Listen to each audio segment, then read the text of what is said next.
പലപ്പോഴും സിനിമാ കഥകളെ വെല്ലുന്ന ജീവിത കഥകളാണ് നമുക്ക് ചുറ്റുമുണ്ടാവുക. കഥകളേക്കാൾ ഞെട്ടിപ്പിക്കുന്നതും ദുരന്തപൂർണവുമായ ജീവിത സാഹചര്യങ്ങളെ പല മനുഷ്യരും നേരിടേണ്ടതായി വരും.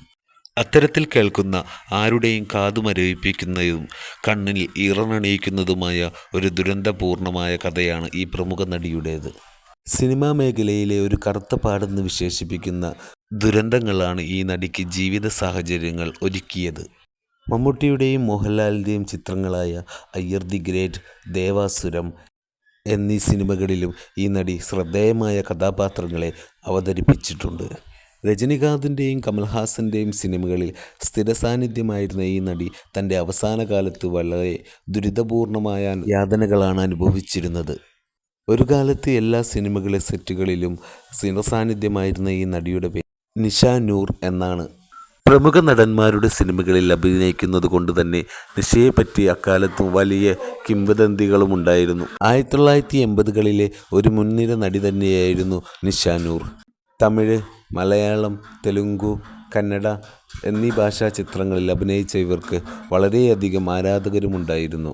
മലയാളി പ്രേക്ഷകർക്കും നിഷ പരിചിതയാണ്. Iyer the great, Devasuram, Chuvappunada, mimics parade എന്നീ ചിത്രങ്ങളിൽ വളരെ പ്രധാനപ്പെട്ട വേഷങ്ങളിൽ അഭിനയിച്ചതുകൊണ്ടും മലയാളികൾക്കും ഇവരെ മറക്കാൻ കഴിയില്ല. 1980കളിൽ പുറത്തിറങ്ങിയ തമിഴ് ചിത്രമായ മംഗളനായികയിൽ പ്രമുഖ നടിയായിട്ട് തന്നെയാണ് നിഷ വെള്ളിത്തിരയിൽ അരങ്ങേറ്റം കുറിച്ചത്. തുടർന്ന് എളമൈക്കോലം, എനക്കേ കാത്തിരു, കമൽഹാസൻ്റെ ടിക് ടിക് ടിക് എന്നീ സിനിമയിലും അഭിനയിച്ചു. വിസുവിൻ്റെ അവൾ സുമംഗലി, രജനികാന്തിൻ്റെ ശ്രീ രാഘവേന്ദ്ര, ബാലചന്ദറിൻ്റെ കല്യാണാഗതികൾ എന്നീ സിനിമയിലും സുപ്രധാന വേഷത്തിലെത്തുകയുണ്ടായി.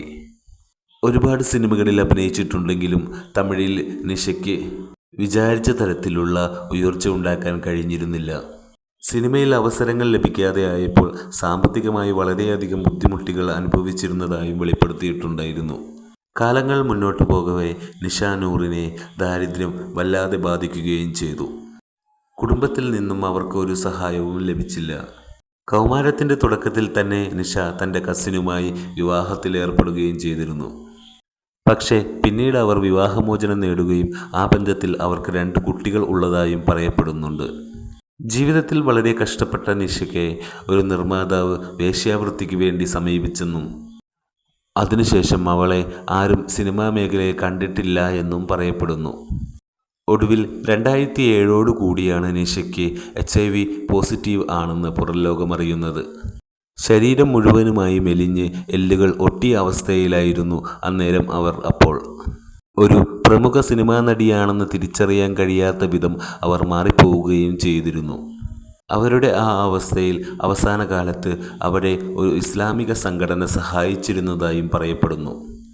അവസാനം 2007 ഏപ്രിൽ 23 അവർ ഈ ലോകത്തോട് വിട പറയുകയും ചെയ്തു.